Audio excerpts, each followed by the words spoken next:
There was an 8-year span of my life when I was in my 20s that all I wanted to do was play in the NFL. It was a driving force of my life, and every day for 8 years I went to the gym for 3 to 5 hours a day. And nothing got between me and the gym. I missed vacations, time with friends and family.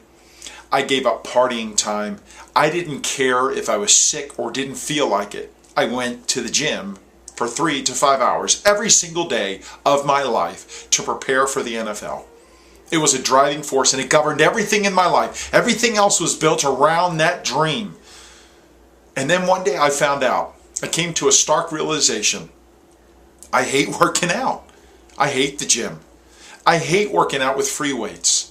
Now, if you would have looked at the intensity with which I went every day for 8 years and never missed, including a time when I had the flu and I went in with a fever, a really high fever, and I still worked out because I wasn't going to miss.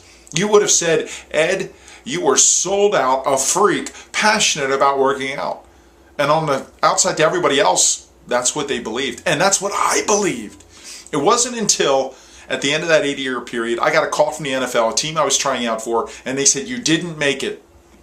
The very next day, I went to the gym because that was my habit of doing. I wasn't thinking about it, and I went. This was to begin a 3-hour at least workout. It was chest and arms day, and I can remember it. I warmed up, and I was laying on the bench press. I was about ready to start. I hadn't started yet. I was just doing some warm-up exercises. And I laid there with my hands on the bar, looking at that bar. And I laid there for a long time, and I started thinking. And that's when I realized I hate doing what I'm doing. I hate working out. It hit me like a ton of bricks. The only reason I was at the gym was to play in the NFL because my why I did what I did was so big, it drove my how I did it. My how became legendary for 8 years trying out for the NFL. 8 years of work in a gym. I didn't need a manager. I didn't need really a coach. I didn't need a babysitter, someone looking over my shoulder. I didn't need a boss. Nobody had to come and tell me, Ed, it was time to work out. Nobody had to tell me to do it with the right attitude or the zeal or intensity.